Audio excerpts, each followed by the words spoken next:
प्रश्न 1। फार्माकोग्नोसी को परिभाषित कीजिए। उत्तर। फार्माकोग्नोसी को कच्ची दवाओं क्रूड ड्रग्स के संरचनात्मक, भौतिक, रासायनिक और जैविक लक्षणों के साथ साथ उनके इतिहास, खेती की विधि, कल्टीवेशन, संग्रह और बाजार के लिए तैयारी के वैज्ञानिक और व्यवस्थित अध्ययन के रूप में परिभाषित किया गया है। प्रश्न 2। औषधि या दवा की परिभाषा लिखिए। उत्तर। मनुष्य या जानवरों के रोग के निदान, इलाज, शमन, मिटिगेशन, उपचार या रोकथाम में उपयोग के लिए अभिप्रेत किसी भी पदार्थ को औषधि या दवा के रूप में जाना जाता है। प्रश्न 3। संगठित औषधि की परिभाषा लिखिए। उत्तर। इसे पौधे के ठोस और परमाणु भाग के रूप में परिभाषित किया जाता है जो निश्चित ऊतक और कोशिका से बना होता है, जैसे पत्ते, फल, जड़ आदि। प्रश्न 4। असंगठित औषधि को परिभाषा के माध्यम से समझाइए। उत्तर। इसे भौतिक प्रक्रिया जैसे सुखाने, ड्राइंग, चीरा, निष्कर्षण के माध्यम से पौधे या जानवर से प्राप्त ठोस, अर्ध ठोस या तरल पदार्थ के रूप में परिभाषित किया जाता है जिसमें सेलुलर संरचना नहीं होती। प्रश्न 5। आधिकारिक शीर्षक की परिभाषा लिखिए। उत्तर। आधिकारिक शीर्षक औषधीय महत्व के उत्पाद से युक्त एक कार्य को दिया गया नाम है। प्रश्न 6। तकनीकी उपयोग क्या है। उत्तर। कच्ची दवा क्रूड ड्रग के निष्कर्षण, शुद्धिकरण, लक्षण वर्णन, प्रसंस्करण और भंडारण प्रौद्योगिकी को शामिल करने वाली प्रौद्योगिकी के उपयोग को तकनीकी उपयोग कहा जाता है। प्रश्न 7। कच्ची दवा या प्राकृतिक दवा क्रूड ड्रग को परिभाषित कीजिए।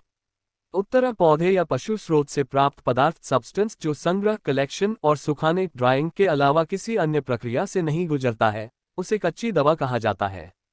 दीर्घ उत्तरीय प्रश्न, लॉन्ग आंसर क्वेश्चंस। प्रश्न 1।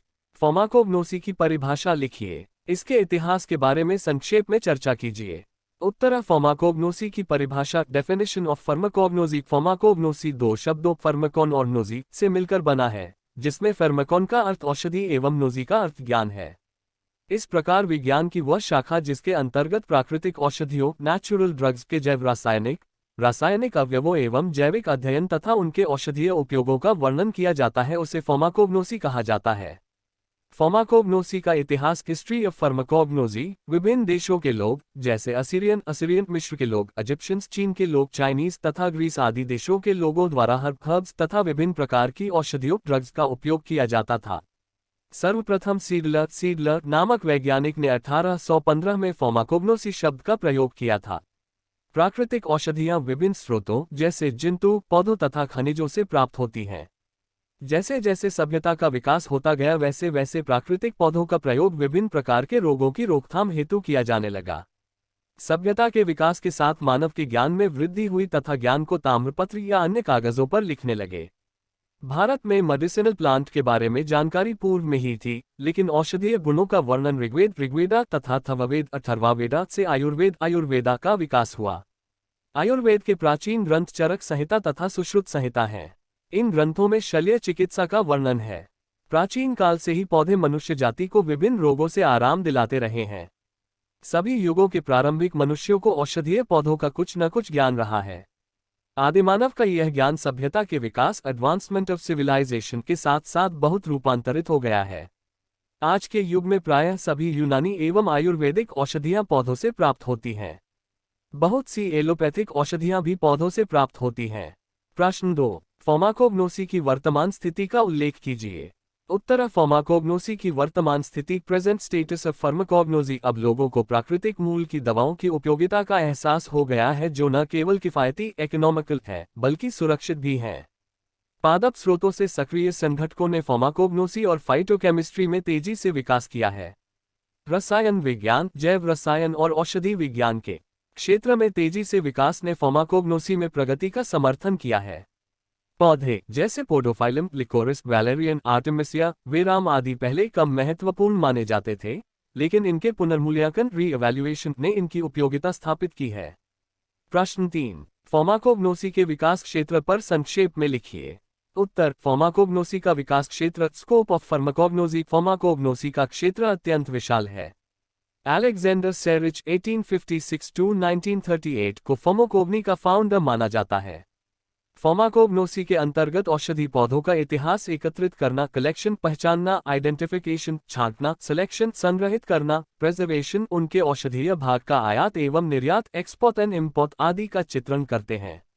फार्माकोग्नोसी के अंतर्गत किसी औषधि के वानस्पतिक स्रोत, कल्टीवेशन, मॉर्फोलॉजी, रासायनिक संघटक तथा इनके प्रयोग के बारे में अध्ययन किया जाता है। औषधि के वातावरण पर प्रभाव आदि की जानकारी मिलती है। इनके अतिरिक्त biogenesis of drug product, drug resistance mutation तथा किसी ऑर्गेनिज्म से उत्पन्न औषधीय वातावरण के प्रभाव को प्रकट करती है। इन सब कारणों से फार्माकोग्नोसी विषय का अध्ययन करना अत्यंत आवश्यक हो जाता है। विभिन्न कृत्रिम औषधियाँ जैसे एंटीबायोटिक्स अत्यधिक क्रियाशील होने कारण अत्यंत हानिकारक प्रभाव रखती हैं। वास्तव में पौधे प्लांट्स स्वयं में रासायनिक प्रयोगशाला केमिकल लैबोरेटरी है, क्योंकि ये बायोलॉजिकल सक्रिय द्वितीयक metabolites, biologically active secondary metabolites का निर्माण करते हैं, क्योंकि अधिकांश औषधियाँ पौधों के उपापचय प्लांट मेटाबोलाइट्स से ही प्राप्त होती हैं। आजकल हर्बल फॉर्मुलेशन का प्रयोग अधिक मात्रा में किया जाता है, क्योंकि इनके कोई विपरीत प्रभाव नहीं है। कई वर्षों से भारत में आयुर्वेदिक, यूनानी तथा अन्य प्रचलित तरीके से कॉस्मेटिक, मेडिसिन तथा अन्य उत्पादों प्रोडक्ट्स का व्यावसायिक उत्पादन किया जा रहा है। अतः किसी भी उद्योग इंडस्ट्री के लिए प्राप्त कच्चा माल रॉ मटेरियल पौधों द्वारा ही प्राप्त होता है। प्रश्न 5, प्राकृतिक औषधियों का विवरण स्पष्ट कीजिए। उत्तर, प्राकृतिक औषधियों का अध्ययन हम फार्माकोग्नोस्टिकल स्कीम द्वारा करते हैं, जिसके अंतर्गत किसी क्रूड ड्रग का निम्न शीर्षकों द्वारा अध्ययन किया जाता है। जैविक स्रोत, बायोलॉजिकल सोर्स। इस शीर्षक में हम क्रूड ड्रग के बोटैनिकल या जूलॉजिकल नाम को उसकी फैमिली सहित लैटिन भाषा में लिखते हैं। क्रूड ड्रग्स के लैटिन नाम में जीनस, स्पीशीज तथा उस वैज्ञानिक का संक्षिप्त नाम लिखते हैं जिसके द्वारा उस पौधे का वैज्ञानिक वर्गीकरण अथवा नामकरण किया गया है। इस शीर्षक के अंतर्गत पौधे के उस विशिष्ट भाग तथा उसकी अवस्था का भी उल्लेख किया जाता है जो क्रूड ड्रग के रूप में प्रयोग किया जाता है। अन्य नाम अथवा पर्यायवाची नाम, सिनोनिम्स। इसके अंतर्गत क्रूड ड्रग के बियोलॉजिकल नाम के अलावा अन्य नामों का उल्लेख किया जाता है।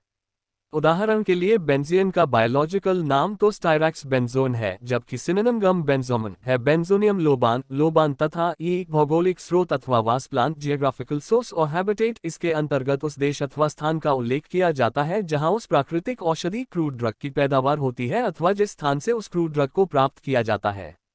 प्रश्न 6, प्राकृतिक औषधियों के स्रोतों का उल्लेख कीजिए। उत्तर, प्राकृतिक औषधियां मुख्यतः 3 स्रोतों से प्राप्त की जाती हैं। वनस्पति स्रोत, प्लांट सोर्स, उदाहरणार्थ डिजिटेलिस, सेना, आर्जानिया, कार्डेमन, इफिडा, ओपियम, नक्स वोमिका आदि।